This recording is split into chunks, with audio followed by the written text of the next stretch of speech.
শুধু শুক্রবারে 2 রাকাত জুমার নামাজ পড়ে সালাম ফিরাইয়া বাইর হইয়া যে যান, আর যে 1 সপ্তাহ আসেন না আপনি নাফরমান।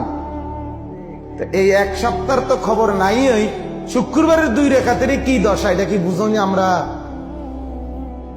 আপনি শুক্রবারের 2 রাকাত তো কিচ্ছু হয়েছে না করার দিক, কারণ এই 2 রাকাত গ্রহণ হইলেও তো আসরের নামাজ পড়তে মন চাইতো।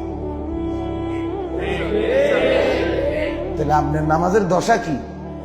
হ্যাঁ, আপনি হাজিরা দেন আইসা আল্লাহকে বুঝান, ঠাট্টা করেন আল্লাহর সাথে, মস্কারি করেন আল্লাহর সাথে, আল্লাহকে সোজা মনে করছেন, বোকা মনে করছেন। নাউযুবিল্লাহ। কি ভাবছেন মিয়া? কি ভাবছেন? কি ভাবছেন?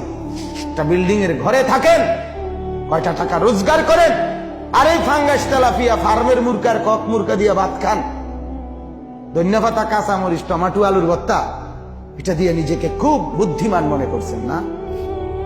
খুব সুখের জিন্দেগি মনে করছেন। বোকার মধ্যে আছেন, বোকার মধ্যে। নাফরমান বোকা থাকে, নাফরমান বেকুব থাকে, নাফরমান অজ্ঞ থাকে, নাফরমান মূর্খ থাকে।